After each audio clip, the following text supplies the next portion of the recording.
And now we come to the final double.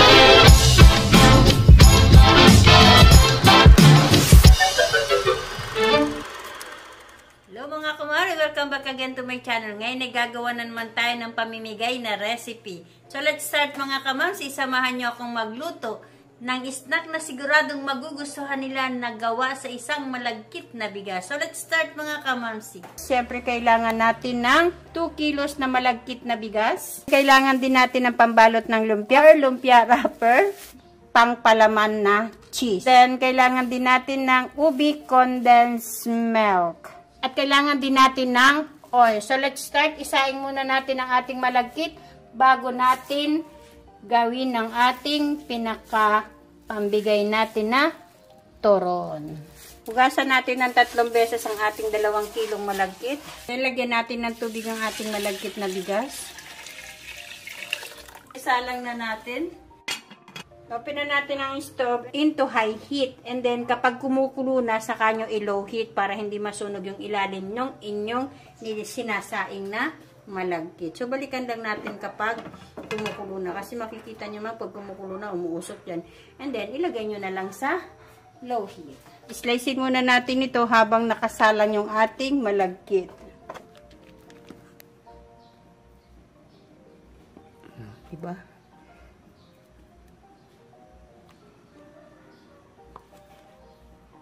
So, ina-slice na natin lahat yung ating cheese. So, iset aside natin ito. Gawin na natin yung ating paghihiwalay ng lumpia wrapper. Kikita nyo siguro yung usok na lumalabas. Ibig sabihin kumukulo na yan. So, i-low heat natin yan para maiwasan ang pagkasunog sa ilalim. So, hiwa-hiwalayin natin yung ating lumpia wrapper.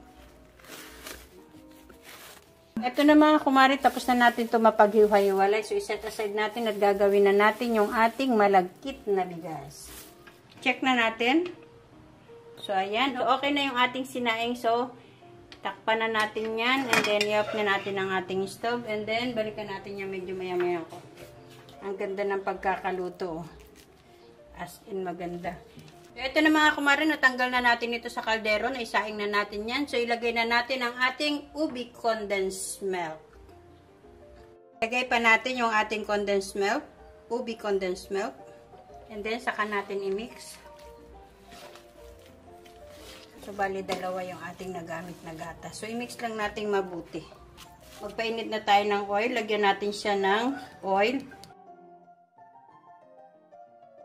Ilagyan ko siya ng 2 packet na oil. And then, painitin muna natin ang ating oil. Habang mainit pa yung inyong malagkit, kailangan ilagay nyo na yung gatas para ma-mix nyo mabuti at madali lang siyang ma-mix. Kasi pag lamig na, syempre mahirapan na kayong mag-mix. Magbabalot na tayo. And by the way, gagamit ako ng 1/8 cup. Gamit tayo ng 2 lumpia wrapper. Kasi yung una kong ginawa is manipis siya. Kukuha tayo ng 1/8 cup. Ayan, gamit kayo ng spatula para pare-pareho lang yung laki ng inyong gagawin na ubi turon. And then, ilagay nyo lang dito and then i-flatten nyo. Pagka-flatten nyo na ganyan, kuha kayo ng isang cheese and then, ilagay nyo yan dyan. Tapos, i-fold nyo. Ayan. Ayan o. O, fold nyo. And then, i-fold nyo na naman dito sa kabilang dulo. And then, i-fold nyo na naman sa kabilang dulo. Ganyan lang o.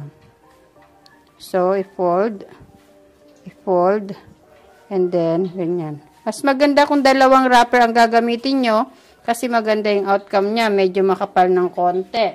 Kasi pag isa lang na wrapper, the tendency is, puputok yan mamaya kapag pinirito nyo na. So, ganito ang gagawin natin. May malinis na tubig ako dito na konti, itubog nyo lang yung pinakatip ng inyong finger, and then basain nyo, and then ganyan. So, ito na yung pinaka-outcome niya. So, ito na mga kumare, ang ating natapos na. So, prituhin na natin ito para mauna na. Medyo mainit na yung ating oil. Ilagay natin siya sa medium heat. Huwag nyo ilalagay sa high heat, masusunog yan. So, ilagay na natin. Medyo mainit yan, okay na yan. Huwag nyo masyadong painitin yung inyong oil. Kasi the tendency is masusunog ka agad-agad. Pwede nyo siyang ilagay sa high heat basta mabilis lang inyong mga kamay. Depende na sa inyo. Ayan. Kasi sandaling-sandali lang yan. Hihintayin lang natin siyang pumula and then tatanggalin na kaagad natin. So, medyo brown na ito mga kamamsi ko. Baligtarin natin. Ayan. Huwag niyong haluin.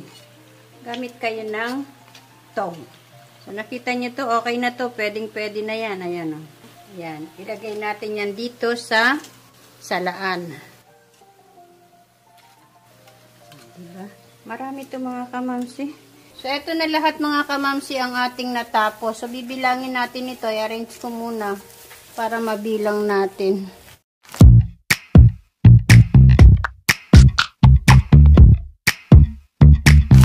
Ito na mga kumari ang kinalabasan ng ating 2 kilos na ubi turon. So, bali 116 pieces. Ito yung pinaglalagyan natin, yung square. And then, pwede ka rin gumamit ng plastic container. Lagyan natin ito ng ating turon, ubi turon. Ganyanin lang natin yan. Lagyan natin ng 10 pieces. Ganyan. Then, dito naman sa ating 250 ml, lagyan din natin siya ng 3. Hindi kasya yung iba. Dito naman ay lagyan din natin siya ng 3. So, ganyan, pinakasample natin na pwedeng-pwede niyong paglagyan sa ating pangnegosyo recipe na ubi turon na glutinous rice. And then, kapag may bibili na, pwede nyo na siyang ilagyan sa toppings ng ating ubi condensed milk. Maglagay lang kayo sa isang ganito na lalagyan. Lagyan natin. So, ganyan lang. Depende sa inyo kung gaano karami na condensed milk ang ilalagay nyo sa pinaka-toppings niya. So, eto na yung pinaka-result niya mga kamamsi ko. Wow, ang liit ng cheese. So, kainin na natin.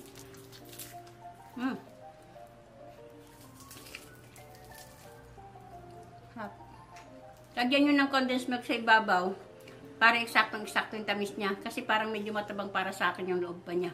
So, dagdagan nyo ng condensed milk na pang-ibabaw para masarap na masarap siya. Sana magustuhan nyo ang recipe kong ito. So, lagyan natin ng tagdadalawa yung ating lalagyan. Tamang-tama lang yung tagdadalawa. Ayan. Para maraming mabigyan natin. Lagyan lang natin siya ng condensed milk. Ganito lang mga kamamsi. So, lagyan na natin. Start na tayong ipamigay. Ayan, sa 3 ka na lang. Yan yung sinampo namin dyan eh. Sarap, sarap, sarap. Wala. Sige, kuha lang ng tagi sa isa.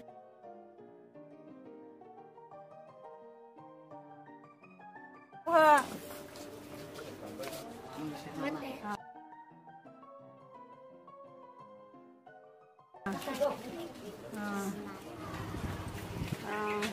Ano orang kububayo? Amat ya? Lagay natin dito.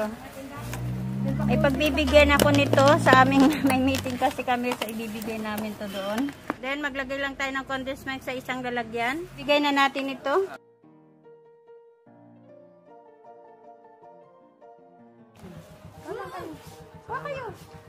Dalhin natin sa ating kapitbahay. Ito na lang yung natira. Dadalhin ko to dun sa subscribers ko na kapitbahay namin. Thank you po. Nagawa na naman tayo ng no oven na cake. Simpleng recipe lang po ito mga kamamsi. So maglalagay po ako ng 4 na itlog na XL. 1/8 cup na melted na buttercup. Konting asin. Then i-mix po natin.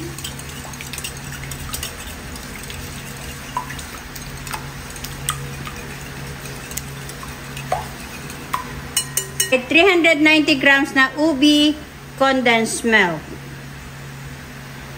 Kahit ano pong brand, pwede nyo pong gamitin. Sairin nyo po yung nasa lata.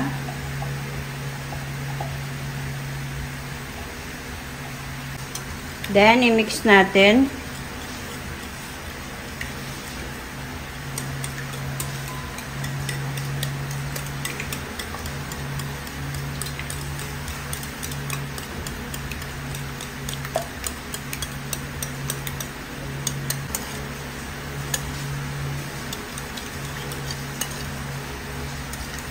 So, ilagay na natin yung ating dry ingredients. Isip natin yung 1 3/4 cup na all-purpose flour.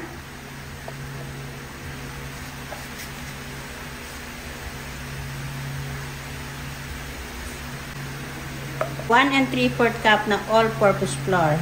Isip na rin natin yung 1 tablespoon na baking powder. And by the way, before po kayo mag-mix ng inyong mixture, kailangan ay nagpapainit na rin kayo ng inyong kawali oven para pagkatapos ninyong ma-mix ay mainit na yung inyong kawali. Then, wag niyo po itong i-overmix. Haluin niyo lang po.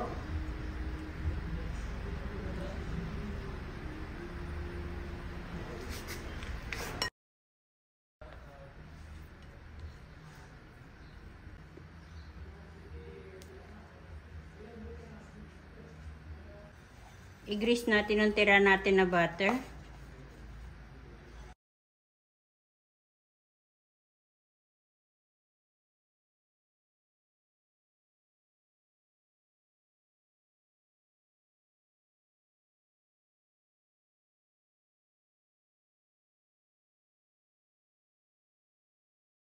So, naglagay na ako ng kawali. Isinalang ko yan. Pinapainit kong mabuti bago natin ilagay yung ating mixture. Kailangan mainit na mainit na mainit. Wala po itong tubig. Lagyan natin ng wire wrap. Then, takpan natin para uminit na uminit na uminit. So, eto na mga kamamsi. Mainit na mainit na mainit na yung ating kawali. Mas maganda mga kamamsi, mainit na mainit yung ating kawali bago nyo ilagay. So, ilagay na natin yung ating sasalang. And then, saka natin takpang mabuti yung walang hindi makakasingaw kasi once na sumingaw yan, matagal maluto. So, tatakpang ko yan, then may takip pa yan na pangalawa. Dalawang takip ang inilagay ko mga kamamsi. So, bali, pabalikan natin siya after 50 minutes into low heat. Check natin siya after 50 minutes into low heat.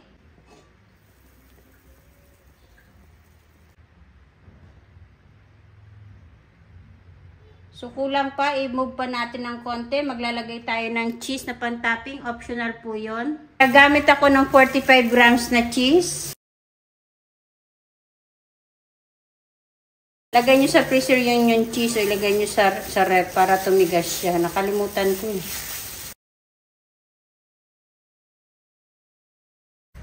So, i-check natin. Diba kanina 50 minutes plus 20 minutes is 1 hour and 10 minutes into low heat. Okay na po yan mga kamamsi, luto na po yan. So maganda po siya mga kamamsi, hindi po siya nasunog. So slice na natin, medyo malamig na ito. Wow. Wow. So eto na po siya mga kamamsi, ang pinaka-result niya. Ayan siya mga kamamsi, itry nyo. Masarap po yan mga kamamsi, itry nyo po. Simpleng recipe lang. Ngayon ay magsishare ako sa inyo ng another recipe. Recipe na dalawang flavor naman. So let's start mga kamamsi, samahan nyo akong gumawa ng puto na dalawang flavor. So etong mga ingredients sa ating gagawin na dalawang klase na puto. Siyempre kailangan natin ng condensed milk na ubi flavor. Then, condensed milk na plain. Kailangan din natin ng 1/2 cup of water and then counting vanilla. Kailangan din natin ng 2 cups all-purpose flour, 4 na itlog, 1/4 cup na melted butter or margarine, then 2 tablespoon na baking powder. So, let's start. Gawin na natin ang ating gagawin na mixture ng dalawang puto. Buksan na natin ang ating stove and then pahinain lang natin ang ating tubig and see to it na before kayo mag-mix ng inyong mixture ay magpainit muna kayo ng tubig na sa mahinang apoy para pagkatapos ton ay mainit na rin ang inyong tubig. Isip na natin ang ating all-purpose flour. 2 cups all-purpose flour.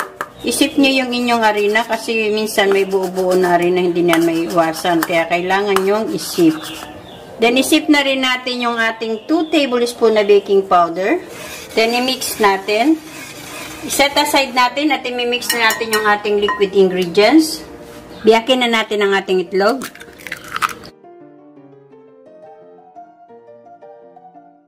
Batihin natin. So, okay, nabati na natin ang ating itlog. Ilagay na natin ang ating itlog sa ating dry ingredients. Ilagay na rin natin ang ating melted butter, 1/4 cup. Maglagay din tayo ng konting vanilla. Then, mix natin. Then, maglagay tayo ng konting tubig. Mix natin. Lagyan pa natin ng tubig. Bali, 1/2 cup water ang nilagay ko sa ating mixture. And then, i-mix natin mabuti. So, na-mix na natin ang ating ingredients. So, hahatiin na natin ito into 2. Hahatiin natin ito kasi dalawang flavor ang gagawin natin na ating puto. So, hatiin na natin ang ating mixture.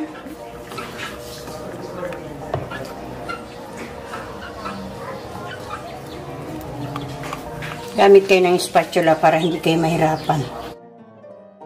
So, lagyan natin ng condensed milk na ube flavor ang isang mixture. Lalagyan ko siya ng 1/2 cup. Ayan. Bali, 1/2 cup ang ginamit natin na condensed milk or kalahating lata ng condensed milk. Sairin natin kay sayang. Then, i-mix natin.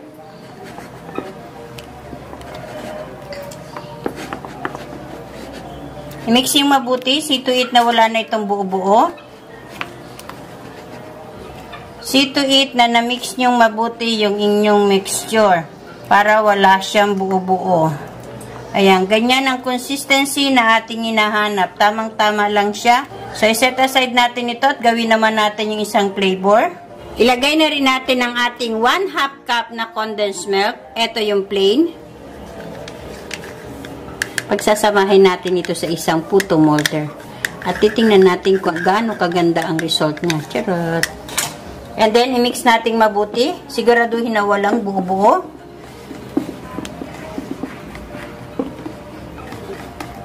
Papakahirap si Pressimiture dito sa maliit na mixing bowl. Ayan, ang ganda. So, ito na mga kumari, see to it na na-mix yung mabuti yung condensed milk sa ating mixture para walang buo-buo at para lumasa yung ating condensed milk sa ating mixture. So, okay na ito mga kamamsi. So, i-prepare na natin yung ating molder. So, ito na mga kumari, naka-prepare na lahat yung ating gagawin na dalawang klase ng puto. So, lagyan na natin ang ating molder. Haluin muna natin.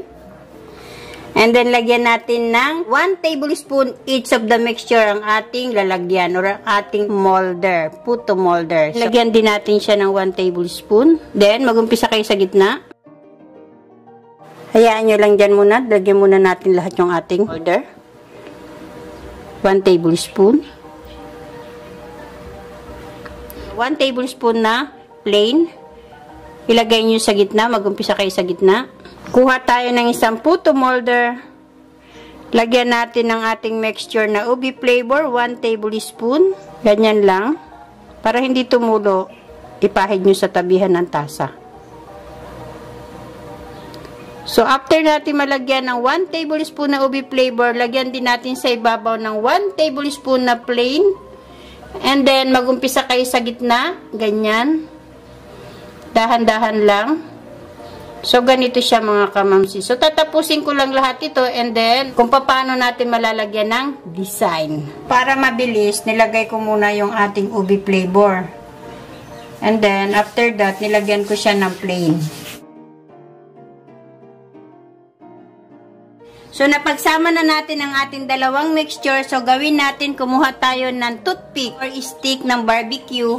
Tapos, ganyanin lang natin yan. Ayan. Depende na sa inyong design kung anong gusto nyo. Para medyo may design siya mamaya kapag luto na yung ating puto. Ganyan ang kalalabasan ng ating puto mamaya. So, ganyan lang oh.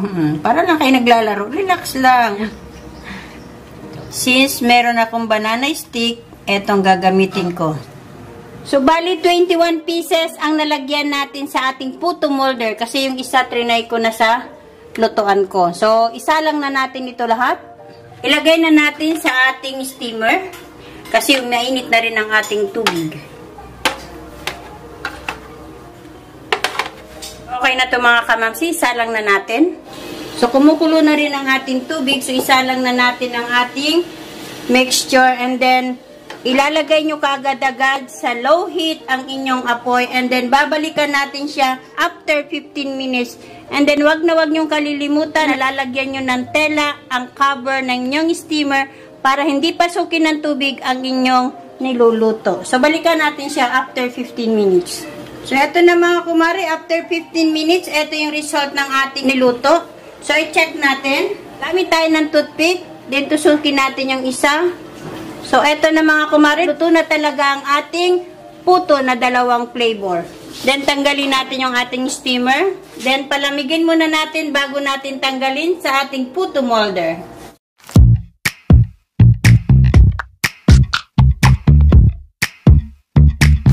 Eto na mga kumare, luto na ang ating puto. So, bali 21 pieces ang nagawa sa ating mixture. So, tikman na natin. Tikman na natin. Lambot. Masarap siya mga kamamsi. Tamang-tama lang yung tamis niya. Try niyo mga kamamsi. Siguradong magugustuhan ng inyong mga anak. Bango.